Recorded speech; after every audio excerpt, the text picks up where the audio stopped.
This program will describe the processes of hemostasis and demonstrate the techniques used to assess their function.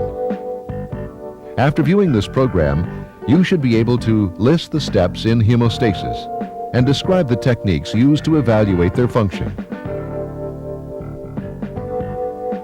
Hemostasis is defined simply as the cessation of bleeding. When a blood vessel is injured, a number of complex and highly coordinated mechanisms are activated that promote hemostasis. These mechanisms involve the formed elements, the plasma, and the blood vessel itself. The result is a temporary barrier that in most cases prevents blood loss until the wound can heal. All blood vessels have an inner lining of simple squamous epithelium, referred to as endothelium. If the endothelial lining of a blood vessel is broken and the underlying layer of collagen is exposed, three separate but overlapping mechanisms are initiated: vasoconstriction, platelet plug formation, and blood coagulation.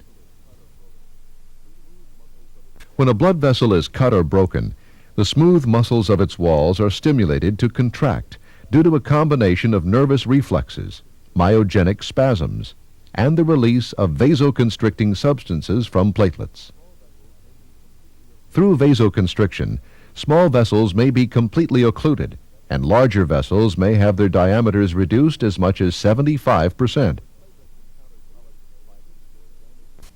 When platelets encounter collagen fibers or damaged endothelial cells, they undergo a physical transformation that ultimately makes them stick or adhere to the blood vessel and to each other. This process, called platelet aggregation, produces a clump of platelets that can plug up small holes in blood vessels. Along with becoming sticky, the platelets release a number of secretory products. Some of these factors are components in vasoconstriction, and others are involved in blood coagulation. Blood coagulation involves the formation of a meshwork of fibrin threads into which the formed elements of blood become entrapped and form a plug or blood clot. There are two processes that produce this fibrin web: the extrinsic pathway and the intrinsic pathway. Tissue damage results in the release of a complex of substances that triggers the extrinsic pathway. These substances are collectively known as tissue thromboplastin, or coagulation factor 3. Tissue thromboplastin, in turn, forms a complex with other blood clotting factors found in the plasma to produce prothrombin activator. In the presence of prothrombin activator, the plasma protein, prothrombin, is converted to thrombin. Thrombin, in turn, acts as an enzyme to convert the soluble plasma protein, fibrinogen, into fibrin monomers. These monomers join to form threads of insoluble fibrin polymer. Once the threads of fibrin have formed, they tend to stick to the exposed surfaces of the damaged vessels and create a meshwork into which blood cells and platelets become entangled, creating a blood clot. The intrinsic pathway is initiated by the exposure of plasma to foreign surfaces, such as that provided by collagen. This activates a plasma protein called Hagman factor, or factor 12, which becomes a protease. Active factor 12, in turn, activates another plasma protein, factor 11, which in turn activates factor 9. The active factor 9, in combination with platelet phospholipids, calcium, and factor 8, form a complex that activates factor 10. Active factor 10, along with factor 5, platelet phospholipids, and calcium ions, produce prothrombin activator, the same substance formed in the extrinsic pathway. The final steps in both the intrinsic and extrinsic pathways are the same, with both pathways resulting in a fibrin web that plugs the damaged vessels and forms a blood clot.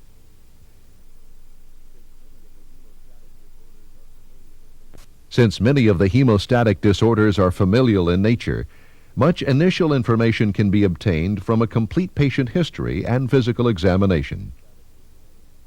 An accurate diagnosis of a hemostatic disorder ultimately depends upon a systematically performed hierarchy of tests that assess the integrity of the various processes involved in hemostasis. The initial mechanisms of hemostasis, vasoconstriction, and formation of the platelet plug are evaluated with a test called the bleeding time. There are several methods of measuring bleeding time. The most sensitive and reproducible of these tests is the modified Ivy test. In this test, a blood pressure cuff is placed on the patient's upper arm and is inflated to 40 millimeters of mercury. Using a preset scalpel blade, 2 to 3 incisions 9 millimeters long by 1 millimeter deep are made on the volar surface of the arm. A stopwatch is started, and at 10-second intervals the accumulated blood is blotted with blotting paper.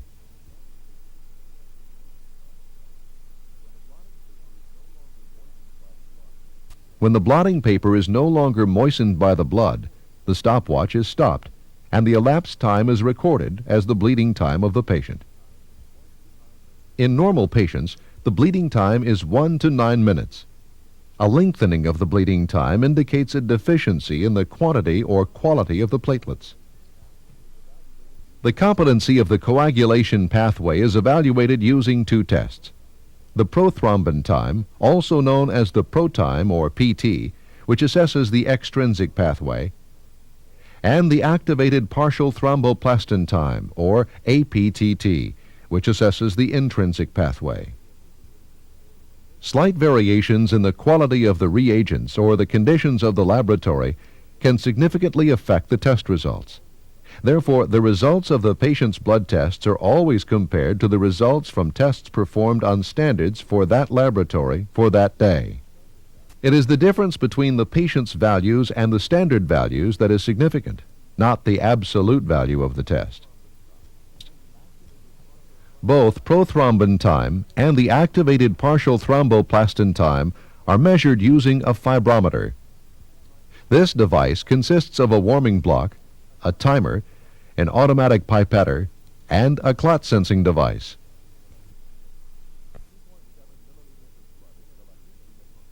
2.7 milliliters of blood is collected venipuncture and is mixed with 0.3 milliliters of 3.8% sodium citrate.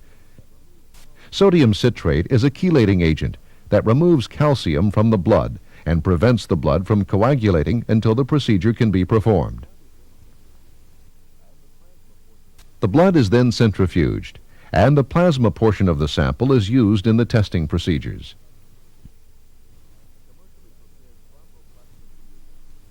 A commercially prepared thromboplastin reagent, to which calcium chloride has been added, is pre-warmed to 37 degrees centigrade for 3 to 60 minutes. 0.1 milliliters of the patient's plasma is added to a small vial called the fibrocup and is incubated at 37 degrees centigrade for 3 to 10 minutes.